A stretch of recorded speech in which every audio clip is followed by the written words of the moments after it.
Hello friends, मैं हूं आपके सामने गौरव मिगलानी। इस वीडियो में जो चैप्टर अब हम स्टडी करने जा रहे हैं that is scientific management. Scientific management को हम हिंदी में कह सकते हैं वैज्ञानिक प्रबंध।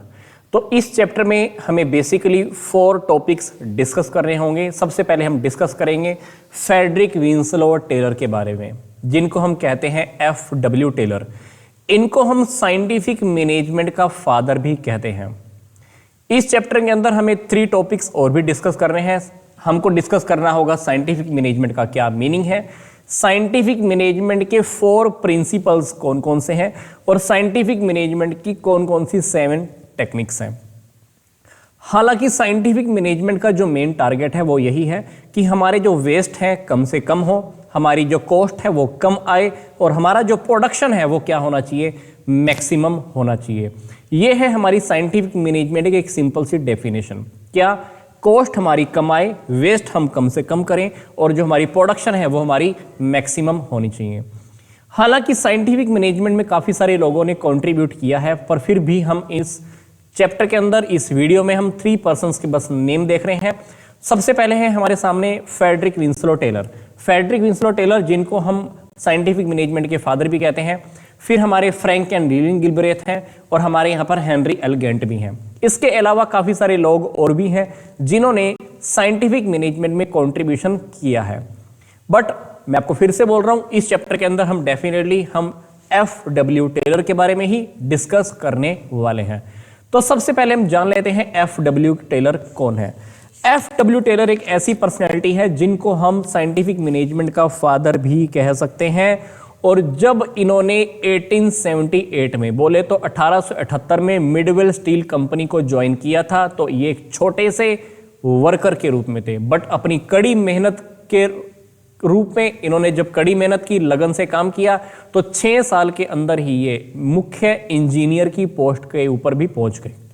यस, तो 6 साल के अंदर इन्होंने क्या देखा कि एक वर्कर को जितना काम करना चाहिए वो उतना काम नहीं करता है। इस 6 सालों के अंदर इन्होंने काफी सारे एक्सपेरिमेंट्स किए, काफी सारी प्रॉब्लम्स को देखा और काफी सारे सजेशंस भी दिए। तो 6 साल के अंदर इन्होंने बहुत मेहनत की और 1884 में इन्होंने एक मुख्य इंजीनियर, मेन इंजीनियर का पद भी हासिल कर लिया। 1903 में इनका एक रिसर्च पेपर भी पब्लिश हुआ है जिसको हम शॉप मैनेजमेंट के नाम से जानते हैं।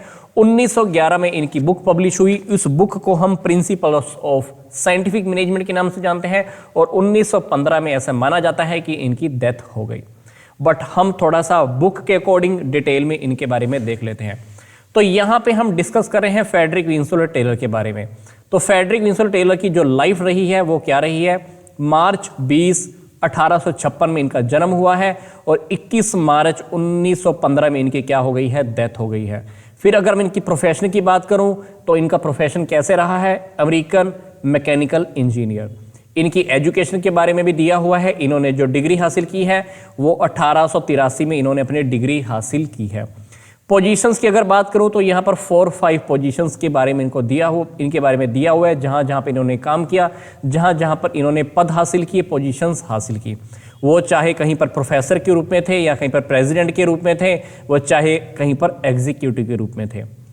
राइटिंग्स के बारे में बात करें तो राइटिंग्स के बारे में मैंने आपको पहले बता दिया। इनकी एक आर्टिकल इनका पब्लिश हुआ था प्रिंसिपल्स ऑफ साइंटिफिक मैनेजमेंट के नाम से। कहाँ पे पब्लिश हुआ था ये पब्लिश हुआ था द अमेरिकन मैगजीन के अंदर। यस, अमेरिकन मैगजीन में इनका एक आर्टिकल पब्लिश हुआ था। फिर इनकी कुछ बुक्स भी पब्लिश हुई हैं। ये 5-6 इनकी बुक्स के नेम दिए हुए हैं, तो आप चाहें तो वीडियो को एक बार होल्ड करके इनकी बुक्स के नेम भी बहुत आसानी से स्टडी कर सकते हैं। तो अब हम सबसे पहले जान लेते हैं कि हमारा साइंटिफिक मैनेजमेंट हम क्यों स्टडी कर रहे हैं। हालांकि साइंटिफिक मैनेजमेंट के बारे में मैंने आपको पहले ही बता दिया कि साइंटिफिक मैनेजमेंट का जो मेन टारगेट है वो यही है, हमारी कॉस्ट कम हो, हमारी वेस्ट कम हो, प्रोडक्शन हमारा मैक्सिमम लेवल तक जाना चाहिए। साइंटिफिक मैनेजमेंट की जो अप्रोच है आज के टाइम में ये एक नई अप्रोच है। काफी सारे कॉन्सेप्ट इन्होंने दिए हैं। इन्होंने एक सिंपल सी बात बोली कि काम तो देखो हम पहले भी करते हैं, पर हम पहले जो काम करते आ रहे हैं वो करते आ रहे हैं पुरानी टेक्निक्स के अंदर। हम पुराने पुराने कॉन्सेप्ट फॉलो करते रहते हैं, पुरानी पुरानी बातों को फॉलो करते रहते हैं और उन्हीं टेक्निक के अकॉर्डिंग चलते रहते हैं। ये कहते हैं कि भाई काम तो अपने को करना है, पर हमको लकीर का फकीर बनकर, मतलब पुराने पुराने कॉन्सेप्ट के अकॉर्डिंग ही काम मत करते रहो, हमको नई नई टेक्निक को भी फॉलो करना चाहिए। मतलब हमको मैनेजमेंट तो करनी है, पर वही मैनेजमेंट अब कैसे कर लो, वही मैनेजमेंट अब आप कर लो साइंटिफिक मैनर के अंदर। हमको नई नई टेक्निक्स को फॉलो करना चाहिए। इन्होंने ये भी कहा कि मैनेजर को जो भी काम करना चाहिए, मैनेजमेंट को जो भी काम करना चाहिए, काम करने से पहले हर काम के बारे में थोड़ा गहराई से सोचना चाहिए, गहराई से उसका एनालिसिस करना चाहिए, देन उसके बिहाफ पर हमको कोई प्रॉपर डिसीजन लेना चाहिए।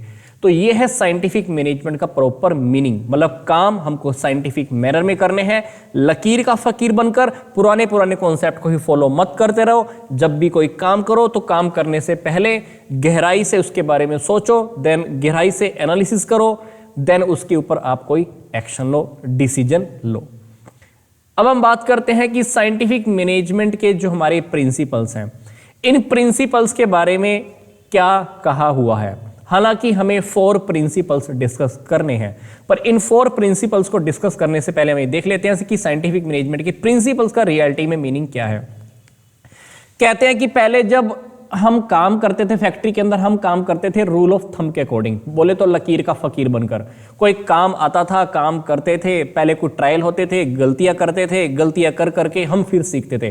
पर कहते हैं कि ऐसे तो करने में बहुत सारी प्रॉब्लम्स भी आती हैं, काफ़ी सारी चीज़ें वेस्ट भी होती है, टाइम भी वेस्ट होता है, लेबर को हमें पैसे भी देने पड़ते हैं, तो काफ़ी सारी समस्याएं आ रही थी। तो इन्होंने क्या बोला कि हमको ऐसा नहीं करना है, अब हमको काम करना है साइंटिफिक तरीके से। हमको कोई भी काम करने का सॉल्यूशन पहले से पता होना चाहिए।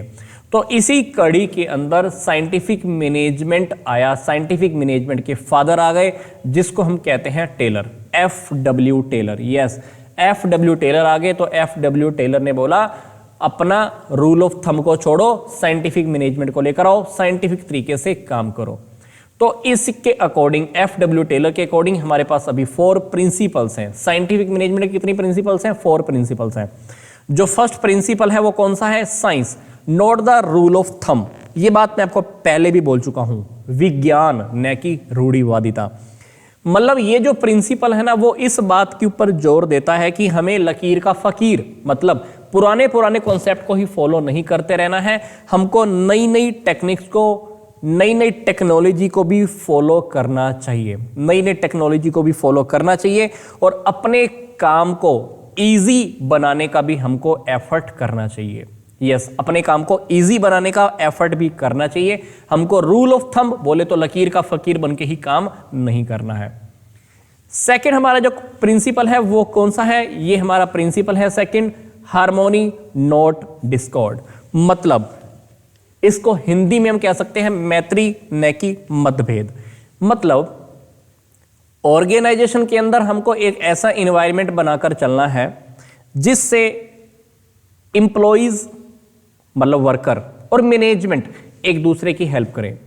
मतलब मैनेजमेंट और इंप्लॉइज के बीच में ना अक्सर क्या होता है, झगड़ा होता रहता है। पर ये कहता है साइंटिफिक मैनेजमेंट का ये प्रिंसिपल क्या कहता है, हमको दोनों के बीच में क्या बना, कौन सा बिहेवियर बना के रखना है, कौन सा एटमॉस्फेयर रेडी करना है, मैत्री का। मैत्री बोले तो फ्रेंडलीनेस। तो जब वो दोनों फ्रेंड्स बन जाएंगे तो क्या होगा, वो दोनों ही फर्म के बारे में सोचेंगे, आपस में लड़ाई नहीं होगी, मेंटल रेवोल्यूशन पैदा हो जाएगा, प्रोडक्शन ज़्यादा होगा, प्रोडक्शन ज़्यादा होगा तो अल्टीमेटली प्रॉफिट ज़्यादा होंगे, प्रॉफिट ज़्यादा होगा तो अल्टीमेटली क्या होगा, वर्कर्स को सैलरी ज़्यादा मिलने वाली है, और मैनेजमेंट भी अपने आप ही सेटिस्फाई रहने वाली है। क्योंकि मैनेजमेंट का टारगेट क्या होता है, मैक्सिमम प्रॉफिट हो, मैक्सिमम सेल हो, और वर्कर्स का टारगेट क्या रहता है कि मैक्सिमम हमें सैलरी मिले। तो हमको क्या करना है, मेंटल रेवोल्यूशन पैदा करना है, मानसिक क्रांति पैदा करनी है। किसके अंदर? मैनेजमेंट और वर्कर्स के बीच में। ये मेंटल रेवोल्यूशन का टॉपिक आगे भी आएगा। तो जब मेंटल रेवोल्यूशन पैदा हो जाता है तो प्रोडक्शन अपने आप ज़्यादा आ जाता है। प्रोडक्शन जब ज़्यादा होता है तो सेल ज़्यादा होगी, प्रॉफिट ज़्यादा होंगे, वर्कर्स भी सेटिस्फाई रहने वाले हैं। तो मेंटल रेवोल्यूशन से क्या होने वाला है, वर्कर्स को और मैनेजमेंट की थिंकिंग्स को चेंज करने की यहाँ पर बात की गई है। मतलब इन्वायरमेंट हमको बीच में जो फर्म के अंदर बना के रखना है वो मैत्री का बना के रखना है, फ्रेंडलीनेस हमको इन्वायरमेंट बना के रखना है। फिर हमारा जो तीसरा जो प्रिंसिपल है वो कौन सा है, ये है हमारा, ये कहता है कि वहां पर कोई कंपटीशन की भावना नहीं होनी चाहिए। कंपटीशन की भावना नहीं होनी चाहिए। कंपटीशन की जगह क्या आप करें, सहयोग रखें, एक दूसरे की लोग हेल्प करें। मैनेजमेंट को भी क्या करना चाहिए, खुशी खुशी जो भी बातें हैं, जो भी सजेशंस आते हैं वर्कर्स की ओर से, उनको एक्सेप्ट करना चाहिए। हालांकि आप अप्लाई करो या ना करो उनके सजेशन को, कोई बात नहीं, पर जो भी वर्कर्स आपके सामने सजेशन देते हैं उन सजेशंस को आप खुशी खुशी हंस कर आप उसको एक्सेप्ट कर लो। और जो वर्कर अच्छा कॉन्सेप्ट दे, जो वर्कर आपको अच्छी बात बताए, उसको रिवॉर्ड भी दो, ठीक है। और वर्कर्स को भी ध्यान रखना चाहिए कि बार बार स्ट्राइक पे मत जाओ। छोटी छोटी बात होती है, वर्कर्स में से स्ट्राइक पे चले जाते हैं, तो हमको ऐसा नहीं करना है। हमको क्या करना है, एक दूसरे के साथ सहयोग बना के रखना है, आपसी सहयोग, ठीक है। तो इन्होंने, टेलर ने ये भी बोला, FW टेलर ने ये भी बोला कि उन्होंने ये सजेशन भी दिया कि हमको ना स्टैंडर्ड भी फिक्स कर देने चाहिए कि हमको इस क्वालिटी का माल बनाना है, इस क्वालिटी के अकॉर्डिंग काम करना है। तो दोनों मिलकर काम करें, मैनेजमेंट और वर्कर्स आपस में मिलकर काम करें, ठीक है। तो इन्होंने ये थर्ड प्रिंसिपल दिया। फोर्थ प्रिंसिपल क्या है, development of each and every person to his or her greatest efficiency and the prosperity. मतलब इसके अकॉर्डिंग क्या है, प्रत्येक व्यक्ति की कुशलता के स्तर पर उसके चयन ही ध्यान दिया जाए। मतलब जब भी हम किसी पर्सन का सिलेक्शन करते हैं तो हमको तभी से देखना चाहिए कि उस पर्सन में काम करने की एफिशिएंसी है या नहीं है। अगर एफिशिएंसी नहीं है तो उनको प्रॉपर तरीके की ट्रेनिंग दो। हमको वर्कर्स को प्रॉपर ट्रेनिंग भी देनी चाहिए। ये अरेंजमेंट भी आप करके रखो कि जरूरी नहीं है कि जितने भी इंप्लॉइज आपके पास सारे काम करने आएंगे उनके पास काम करने की अच्छी क्वालिटी पहले से होगी। तो हमको कुछ उनके अंदर इंप्रूव करना है, तो इंप्रूव करने के लिए हमको ट्रेनिंग भी देनी पड़ सकती है। हमको ये भी ध्यान रखना चाहिए कि जिस भी पर्सन को हम कोई काम दे रहे हैं तो वो उसके इंटरेस्ट और उनकी क्वालिटी और उनकी एफिशिएंसी, उनकी एबिलिटी उसके अकॉर्डिंग होना चाहिए। क्योंकि जब हम किसी पर्सन को उसकी एबिलिटी के अकॉर्डिंग काम नहीं कर देते हैं तो क्या होता है, वो बंदा खुश होकर काम नहीं करता है। फॉर एग्जाम्पल स्कूल या कॉलेज की बात करें, किसी को मान लो कॉमर्स पढ़ानी आती है और मेरे को बोल दें कि चलो आप मैथमेटिक्स का पीरियड ले लो या 4th क्लास को जाकर पढ़ा लो, तो मैं मन लगा के नहीं पढ़ाने वाला हूँ। 1-2 दिन तो इमरजेंसी में चला जाऊंगा, कोई टीचर नहीं आया, क्लास में चला गया। अगर मेरे को डेली यही टीच करने के लिए कहा जाए, क्योंकि मैं तो कॉमर्स टीच करता हूँ, मेरे को मैथमेटिक्स पढ़ाने के लिए बोले, 4th क्लास का 10th क्लास का साइंस टीच करने के लिए बोले, तो मैं मन लगा के नहीं पढ़ाने वाला हूँ। तो हमको फर्म के अंदर, ऑर्गेनाइजेशन के अंदर ध्यान रखना है, जब भी आप इंप्लॉइज को काम दो तो काम उनकी रुचि के अकॉर्डिंग हो, उनके इंटरेस्ट के अकॉर्डिंग हो, वो काम उसकी एबिलिटी के अकॉर्डिंग हो। ऐसा ना हो कि किसी टीचर को कंप्यूटर चलाना नहीं आता, आप उसको बोल दो कि चलो कंप्यूटर के ऊपर ये शीट रेडी करो, तो वो मन लगा के काम नहीं करने वाला। तो ये हमारे 4 प्रिंसिपल्स हैं, 4 प्रिंसिपल्स इन्होंने दिए हैं हमारे FW टेलर ने।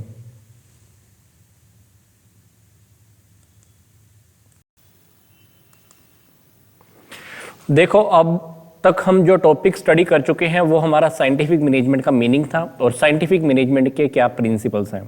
देखो, प्रिंसिपल्स को स्टडी करना तो बहुत इजी था, ये टॉपिक जो हम स्टडी कर रहे हैं ये उससे भी ज़्यादा इजी है। प्रिंसिपल्स तो एक थ्योरी पोर्शन था, अब उन प्रिंसिपल्स को अप्लाई कैसे करें इसके बारे में FW टेलर ने बताया है। तो FW टेलर ने उन प्रिंसिपल्स को इंप्लीमेंट करने के लिए 7 टेक्निक्स दी हैं।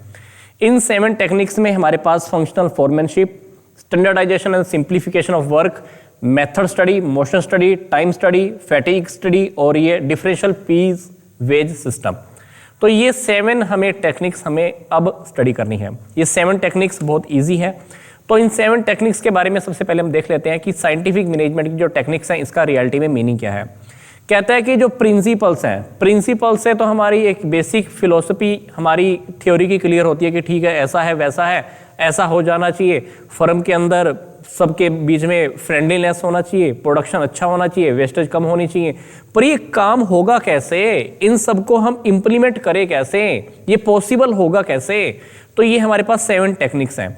तो इन 7 टेक्निक्स को ही हमें कैसे इंप्लीमेंट करना है, इन प्रिंसिपल्स को हमें कैसे इंप्लीमेंट करना है, इन प्रिंसिपल्स को कैसे इंप्लीमेंट करना है, ये बातें हमको अब पता चलेंगी।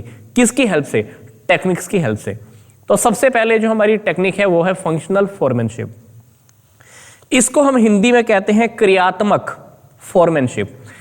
क्रियात्मक फॉर्मैनशिप कह लीजिए या फंक्शनल फॉर्मैनशिप कह लीजिए। इसके जो जन्मदाता है, डेफिनेटली इसके जो फादर हैं वो है हमारे फ्रेडरिक विंसलो टेलर, बोले तो FW टेलर। तो हमें जब एक चैप्टर स्टडी करने को मिलेगा ऑर्गेनाइजेशन का, उसके अंदर हमें फंक्शनल ऑर्गेनाइजेशन और डिविजनल ऑर्गेनाइजेशन स्टडी करने को मिला था। तो जब आप फंक्शनल ऑर्गेनाइजेशन के अंदर आप देखोगे तो फंक्शनल ऑर्गेनाइजेशन के अंदर क्या होता है, काम को हम छोटे छोटे पार्ट्स में डिवाइड कर देते हैं और जो काम होता है हर काम हम एक एक्सपर्ट से कराते हैं। फॉर एग्जाम्पल, मान लो आपने एक बिल्डिंग रेडी करनी है, तो बिल्डिंग की दीवार कोई खड़ी करेगा, बिल्डिंग का लेंटर कोई डालने वाला है, फर्नीचर कोई लगाने वाला है, जो बिजली के कनेक्शन होगा वो कोई करने वाला है, जो फ्लोर का काम है वो कोई करने वाला है, फर्निशिंग का काम कोई करने वाला है। तो हर काम हम किससे करवाने वाले हैं, एक्सपर्ट से कराने वाले हैं। मतलब हम काम को डिवाइड कर देते हैं और हर काम एक एक्सपर्ट के थ्रू ही होता है। तो वैसा ही क्या है, कहता है कि फैक्ट्री के अंदर हम क्या करते हैं, दो डिपार्टमेंट बना देते हैं। एक डिपार्टमेंट को हम कह देते हैं प्लानिंग डिपार्टमेंट और एक डिपार्टमेंट को हम कह देते हैं प्रोडक्शन डिपार्टमेंट। प्लानिंग डिपार्टमेंट के कौन हैंडल करेगा, प्लानिंग ऑफिसर हैंडल करेगा। प्रोडक्शन डिपार्टमेंट को कौन हैंडल करेगा, प्रोडक्शन ऑफिसर हैंडल करेगा। प्लानिंग ऑफिसर के अंडर में ये लोग काम कर रहे हैं, प्रोडक्शन ऑफिसर के अंडर में ये काम कर रहे हैं, अल्टीमेटली इनके अंडर में कौन काम कर रहे हैं, वर्कर्स काम कर रहे हैं। अब हम देख लेते हैं कि जो हमने ये पर्सन देखे हैं इनके रियलिटी में काम क्या होते हैं। जैसे हम बात करें प्लानिंग डिपार्टमेंट, प्लानिंग डिपार्टमेंट के अंदर जो स्पेशलिस्ट होते हैं, जैसे मैंने आपको पीछे भी क्या दिखाया, ये प्लानिंग डिपार्टमेंट के अंदर ये स्पेशलिस्ट है, तो इनके काम क्या होंगे, है ना। मैंने क्या दिखाया कि प्लानिंग डिपार्टमेंट में ये स्पेशलिस्ट हैं, तो इनके क्या फंक्शन है। फिर हम प्रोडक्शन डिपार्टमेंट के अंदर जो पर्सन है इनके क्या फंक्शन है ये हम देखेंगे। तो सबसे पहले हम देख लेते हैं कि ये जो हमारा प्लानिंग डिपार्टमेंट है, प्लानिंग डिपार्टमेंट के अंदर जो ये स्पेशल पर्सन काम करते हैं, एक्सपर्ट होते हैं, रियलिटी में इनके नेम क्या है और इनके फंक्शन क्या है। जैसे मैं सबसे पहले बात करूं रूट क्लर्क की, ये जो हमारा रूट क्लर्क है, अब रूट क्लर्क के नाम से क्लियर है, ये रूट क्लर्क क्या करता होगा, किसी भी काम को पूरा करने के लिए एक रूट फिक्स करता है कि ये काम ऐसे ऐसे पूरा होगा, इस प्रोसेस से पूरा होगा। फॉर एग्जांपल, मान लो मेरे को कोई प्रोडक्ट रेडी करना है, वो प्रोडक्ट पहले मशीन ए, फिर मशीन बी, फिर मशीन सी, तो ये इस काम को पूरा करने का वो पहले से रूट डिसाइड कर देता है। तो पहले वो ये फिक्स कर देता है कि आज क्या करना है, कैसे करना है, ये रूट पहले से डिसाइड कर देता है। कौन, रूट क्लर्क। इसी तरह से ही हमारा इंस्ट्रक्शन कार्ड क्लर्क है। ये इंस्ट्रक्शन कार्ड क्लर्क क्या करता है, डेली के डेली क्या करता है, इंस्ट्रक्शंस रेडी कर देता है, इंस्ट्रक्शंस कार्ड रेडी करता है। इंस्ट्रक्शन कार्ड रेडी करने के बाद जितने भी गैंग बॉस होते हैं उनको हैंड ओवर कर देता है, उनको सबको मतलब इंस्ट्रक्शन दे देता है कि आज ये काम होगा, ऐसे होगा।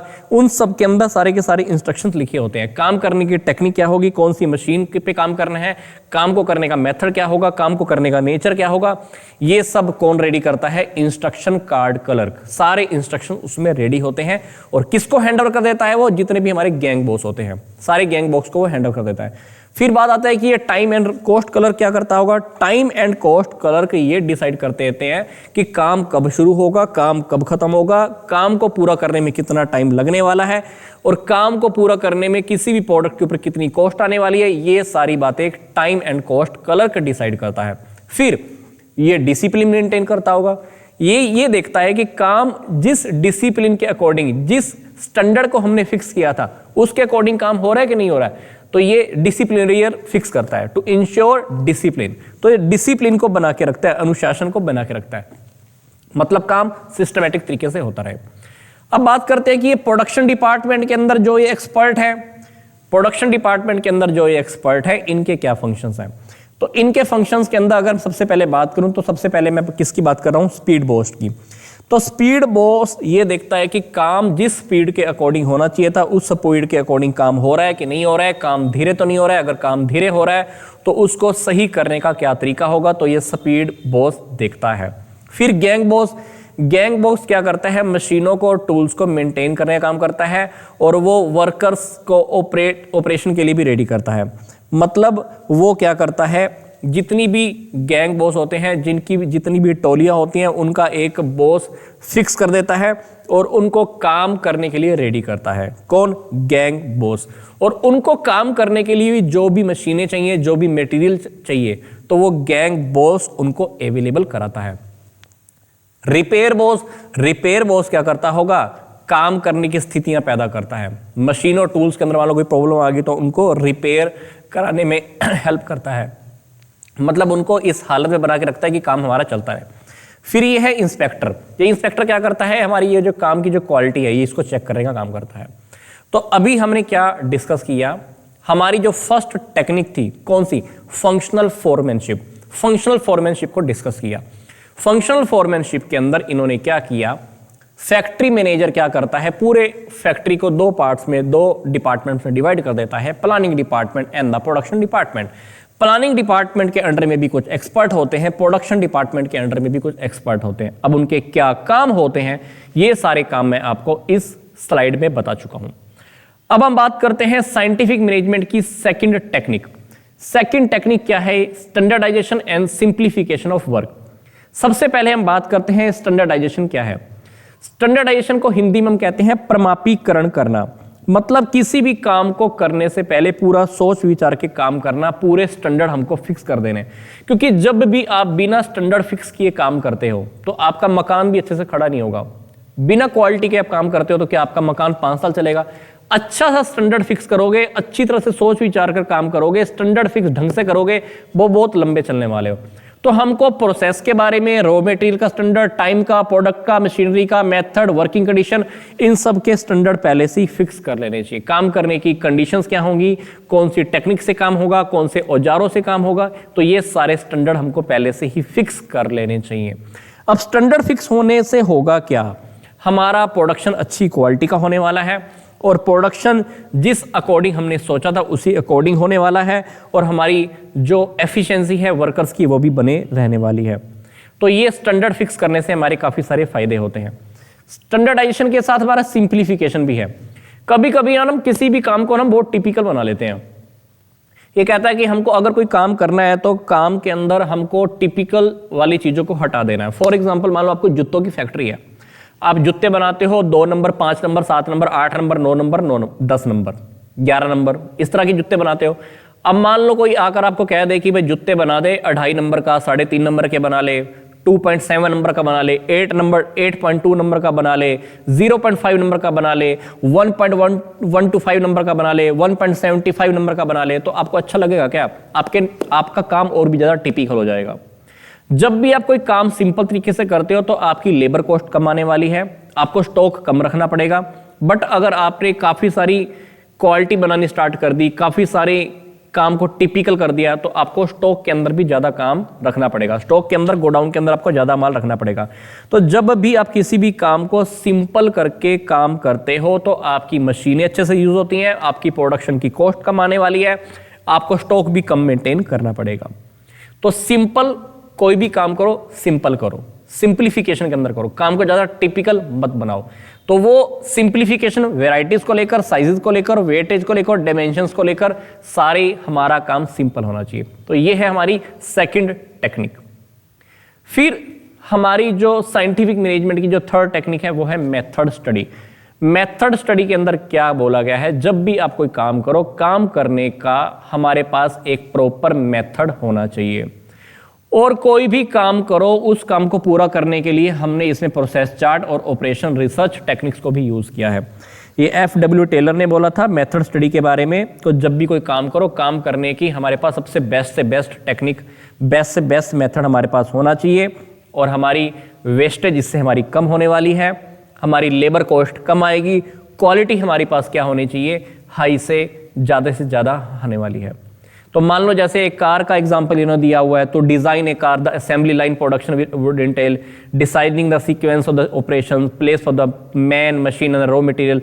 मान लो हमने कोई भी काम करना है तो हमको पहले से ही सब फिक्स कर लेना है, मेथड फिक्स कर लेना है कि हमारे ऑपरेशन, हमारे जो भी काम है कौन सी सीक्वेंस में होंगे, ये काम कौन सा व्यक्ति करेगा, कौन सी मशीन के थ्रू होगा, कौन सा रॉ मटेरियल यूज होगा। तो हमारे पास हर काम को करने की एक बेस्ट से बेस्ट मेथड पहले से हमको पता होना चाहिए, ताकि हमारी कॉस्ट ऑफ प्रोडक्शन कम आने वाली है, हमारी क्वालिटी बहुत से अच्छी आने वाली है, हमारे जो कस्टमर हैं वो भी हमारे इससे क्या रहने वाले हैं, सेटिस्फाई रहने वाले हैं। That is method study. Method study के बाद हमारा नेक्स्ट है मोशन स्टडी। मोशन स्टडी का आपको मैं एक सिंपल सा एग्जांपल देता हूं। ये मोशन स्टडी की किसने थी, फ्रैंक एंड लिलियन गिलब्रेथ। ये हस्बैंड एंड वाइफ थे। तो जब ये स्टडी कर रहे थे तो इन्होंने कैमरे का यूज किया, वहां पे इन्होंने कैमरा लगा के रख दिया और इन्होंने बहुत ध्यान से देखा। एक मिस्त्री था, राज मिस्त्री जिसको कहते हैं, जिससे आप घर बनवाते हो, वो मिस्त्री एक ईंट को लगाने में 18 एक्टिविटी कर रहा था, तो उन्होंने उसके ऊपर थोड़ा बहुत ध्यान से काम किया और उसकी एक्टिविटी को खत्म किया, एक्टिविटीज को कम से कम कर दिया। तो जो वो एक ब्रिक लगाने में 18 एक्टिविटीज कर रहा था, 18 बार हरकतें कर रहा था, उस हरकतों को कम करके कहीं ना कहीं 3 से 5 तक लाकर रख दिया। और कुछ सिचुएशन में तो वही देखा कि वो जो ईंट 18 बार में लगा रहा था, वो ईंट 2 एक्टिविटीज में भी लग पा रही थी। ये है मोशन स्टडी। तो मोशन स्टडी के अंदर हम क्या करते हैं, फालतू की एक्टिविटीज को रिड्यूस कर देते हैं और कोई भी काम हमारा बहुत जल्दी होना स्टार्ट हो जाता है। तो ये स्टडी क्या है, it is the study of the movements. ये एक मूवमेंट्स की स्टडी है, किसको, उठाने की, रखने की, लगाने की, बैठने की, खड़े होने की। इसके ऊपर हम देखते हैं कभी कभी ऐसा होता है, वर्कर्स आएंगे काम पर, इधर बैठ उधर बैठ, ये कर वो कर, मोबाइल खोल, फालतू का आधा पौना घंटा 2-4 घंटे तो हम लोग काम के टाइम पर ऐसे ही वेस्ट कर देते हैं। तो टेलर ने क्या किया, मोशन स्टडी करते हुए स्टॉप वॉचेस का यूज किया, कुछ सिंबल्स का यूज किया, कलर्स का यूज किया। तो इससे क्या होगा, हमारा काम प्रोडक्टिव होगा, अनावश्यक हरकतें, अननेसेसरी जो हमारी एक्टिविटीज होती हैं वो हमारी हट जाती हैं, और जो काम हमारा मान लो 10 घंटे में होना है, वो काम हमारा क्या पता अभी 1 घंटे में भी हो जाए, क्या पता 2 घंटे में हो जाए, क्या पता 3 घंटे में भी हो जाए। तो काम हमारा बहुत जल्दी होना स्टार्ट हो जाता है। तो मोशन स्टडी क्या है, it is the study of movements. अनावश्यक हरकतें, अननेसेसरी हरकतों को खत्म करने की बात यहां पर की गई है। तो जो आपको मैं एग्जांपल बता रहा था राजमिस्त्री वाला, ये एग्जांपल यहां पे दिया हुआ है, तो आप इसको भी स्टडी कर सकते हैं, दैट इज मोशन स्टडी। अगला है हमारा टाइम स्टडी। तो टाइम स्टडी के अंदर क्या बोला है, किसी भी काम को करने का हम पहले से एक टाइम पहले से ही फिक्स कर दे कि इस काम को पूरा करने में इतना टाइम लगने वाला है, तो हमको पहले से पता लग जाएगा लेबर के ऊपर कॉस्ट कितनी आएगी, कितनी इंप्लॉइज की हमें नीड है, हमको इंप्लॉइज को मोटिवेट कैसे करना है। तो सिंपल सी बात है, जब भी आप किसी काम को करने के लिए टाइम पहले से फिक्स कर देते हो, स्टैंडर्ड टाइम पहले से पता लगा लेते हो, तो हमारी काफ़ी सारी चीज़ें से पहले से सोल्व हो जाती है। हमको पता लग जाता है कि काम कितना टाइम में पूरा होगा, कितनी लेबर चाहिए, कितना खर्चा आएगा, कितना टाइम वेस्ट होगा, कितना टाइम वेस्ट नहीं होगा, सारी बातें हमको पता चल जाती हैं। ठीक है, जैसे फॉर एग्जांपल मान लो कोई भी एक आर्टिकल है, एक आर्टिकल 15 मिनट में पूरा हो जाता है, तो मान लो वो आर्टिकल के हमको 4 बॉक्स बनाने हैं, तो 1 घंटे के अंदर डेफिनेटली हमारे 4 बॉक्स रेडी हो जाएंगे। मान लो एक डिब्बा है, एक डिब्बा रेडी करने में 15 मिनट लगते हैं, तो 1 घंटे में कितने डिब्बे रेडी हो जाएंगे, 1 घंटे में 4 बॉक्स हमारे रेडी हो जाएंगे। तो ऐसा हमको टाइम के बारे में पहले से बारे में स्टडी कर लेना चाहिए, काम करने से पहले स्टैंडर्ड फिक्स कर देना चाहिए, दैट इज टाइम स्टडी। फिर आगे है फटीग स्टडी, जिसको हम बोलते हैं थकान अध्ययन। भाई ह्यूमन नेचर है, इंसान है, थकावट तो होती है, तो अगर हम इंसानों को बीच में रेस्ट का टाइम नहीं देते हैं, लगातार 8 घंटे को इंसान काम करता रहेगा ना, तो काम करने की एफिशिएंसी उसकी कम हो जाती है। इसीलिए आपने देखा होगा कि स्कूल के अंदर, कॉलेजेस के अंदर क्या होता है, 2-4 पीरियड्स के बाद क्या होता है, एक ब्रेक होता है, आधे घंटे का, 1 घंटे का। तो जब आप ब्रेक ले लेते हैं, रेस्ट कर लेते हैं, रिलैक्स हो जाते हैं, तो अगले के कुछ घंटे आप फिर से बहुत एनर्जेटिक होकर काम कर सकते हैं। तो फटीग स्टडी मतलब हमको ये मानकर चलना है कि इंसान जो है ना, वो मशीनें नहीं है, उनको भी थकावट होती है, तो उनको भी हमें क्या करना है, आराम करने का टाइम देना है। तो जब हम उनको आराम करने का टाइम दे देते हैं, तो फिर से वो अपने स्टेमिना को बना के रखते हैं और वो सेम एनर्जी के साथ फिर से काम कर सकते हैं। तो इस फटीग स्टडी से होगा क्या, थकान अध्ययन से होगा क्या, तो वर्कर की जो एफिशिएंसी का जो लेवल है ना, हम उसको मेंटेन कर सकते हैं। अब बात आती है कि ये लोगों को थकावट होती क्यों है। भाई लंबे टाइम तक काम करते हैं, कभी कभी काम उनके अकॉर्डिंग होता भी नहीं है, कभी कभी काम की कंडीशंस पुअर हैं, या हमारे बॉस के साथ अच्छे रिलेशन नहीं है, तो कभी कोई मानसिक थकावट भी होती है। तो थकावट होने के कारण काफी सारे हैं, तो इसीलिए हमको क्या करना है, वर्कर्स को बीच में आराम करने का टाइम देना है, ताकि अगले कुछ घंटे वो अच्छे से काम कर पाए, स्टेमिना उनका अच्छे से बना रहे। तो 2-4 घंटे काम करवाओ, 1-2 घंटे बीच में रिलैक्स दे दिया, रेस्ट दे दिया, अगले 2-4 घंटे वो और भी ज्यादा अच्छी एफिशिएंसी के साथ काम करने वाले हैं। तो ये है हमारी 6th टेक्निक, किसकी, साइंटिफिक मैनेजमेंट की। नेक्स्ट हम बात करते हैं differential wage piece wage system. इसको हिंदी में हम बोलते हैं विभेदात्मक मजदूरी पद्धति। देखो भाई, फर्म के अंदर जो वर्कर अच्छे से काम करेगा, जितना हम बोलेंगे उतना काम करेगा, उसको अच्छी सैलरी दे दो, जो कम काम करे उसको कम सैलरी दे दो। फॉर एग्जाम्पल इसके अंदर क्या है, ये एक ऐसी टेक्निक है जिसके अंदर हमने क्या किया है, एफिशिएंट और लेस एफिशिएंट वर्कर्स के अंदर हमने थोड़ा सा डिफरेंस रखा हुआ है। तो जो अच्छी एफिशिएंसी के साथ काम करेगा, जो एफिशिएंट वर्कर होगा, उसको तो क्या मिलने वाला है, रिवॉर्ड मिलने वाला है। जो लेस एफिशिएंट वर्कर होगा, वो उसको काम करने के लिए मोटिवेट होने वाला है। मतलब ये वाली जो 7th टेक्निक है, इस 7th टेक्निक की हेल्प से हम ये देखते हैं कि जो वर्कर अच्छे से काम करता है उसको तो क्या करने वाले हैं, रिवॉर्ड देने वाले हैं। मतलब हमने किसी को बोला भाई दिन के अंदर 50 डिब्बे 50 बॉक्स रेडी करने हैं, अगर उसने 50 बॉक्स रेडी कर दिया तो हम उसको क्या देने वाले हैं, रिवॉर्ड देने वाले हैं। अगर उसने 50 बॉक्स रेडी नहीं किए होंगे तो उसकी सैलरी अपने आप ही कम मिलेगी, उसको वेजेस कम मिलेगी, मजदूरी कम मिलेगी, तो वो काम करने के लिए नेक्स्ट डे मोटिवेट होगा कि भाई मैंने थोड़ा सा काम कम किया था, मेरे को सैलरी कम मिली है, तो वो क्या होगा, काम करने के लिए मोटिवेट होगा। तो हमने क्या किया, इस सिस्टम को समझने के लिए 2 पीस रेट रखे।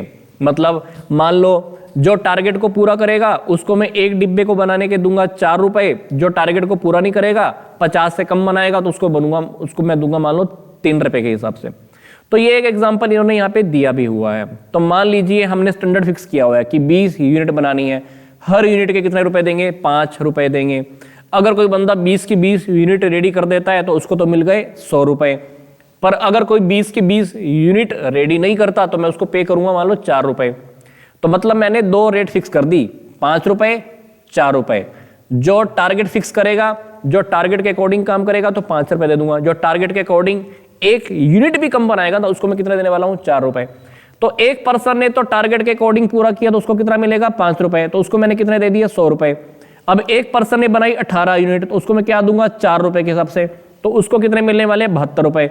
तो मतलब 2 यूनिट कम बनाते ही बंदे को 28 रुपए कम मिले हैं, कितने रुपीज, 28 रुपीज। तो बंदा क्या करेगा, अगली बार ढंग से काम करेगा, मोटिवेट होगा। तो ये डिफरेंशियल पीस वेज सिस्टम है। तो इन्होंने क्या किया, वेजेस पे करने की रेट में थोड़ा सा डिफरेंस क्रिएट कर दिया कि जो अच्छे से काम करेगा उसको रिवॉर्ड भी दो, उसको वो अपने आप ही अच्छे से काम कर लेगा। जिसने थोड़ा सा कम काम किया उसको सैलरी थोड़ी कम दे दो। That is विभेदात्मक। विभेदात्मक का क्या मतलब क्या है, डिफरेंशियल का मतलब क्या है, डिफरेंस रखा हुआ है वेजेस के अंदर। तो इससे फायदा क्या होगा, जो एफिशिएंट वर्कर है उसको रिवॉर्ड मिलने वाला है, और जो कम एफिशिएंट वर्कर है वो थोड़ा काम करने के लिए मोटिवेट होगा और अपनी एफिशिएंसी को इंप्रूव करने का वो एफर्ट करने वाला है। तो ये 7 टेक्निक्स हैं। क्या है ये 7 टेक्निक्स, जो हमने 4 प्रिंसिपल्स डिस्कस किए थे उनको इंप्लीमेंट कैसे करना है, अप्लाई कैसे करना है, तो ये 7 टेक्निक्स के अंदर हमने डिस्कस कर लिया। तो ये था हमारा साइंटिफिक मैनेजमेंट का चैप्टर, जिसके फादर रहे हैं FW टेलर। चैप्टर खत्म करने से पहले मैं आपको फिर से बोल रहा हूं, साइंटिफिक मैनेजमेंट के अंदर काफी सारे लोगों का कंट्रीब्यूशन रहा है, पर एज पर सिलेबस हमने इस चैप्टर में सिर्फ स्टडी किया है FW टेलर के बारे में, और साइंटिफिक मैनेजमेंट का क्या मीनिंग है, साइंटिफिक मैनेजमेंट के क्या 4 प्रिंसिपल्स हैं, उन प्रिंसिपल्स को इंप्लीमेंट करने की हमारे पास क्या 7 टेक्निक्स हैं। मिलता हूं मैं आपको जल्दी से नेक्स्ट वीडियो में।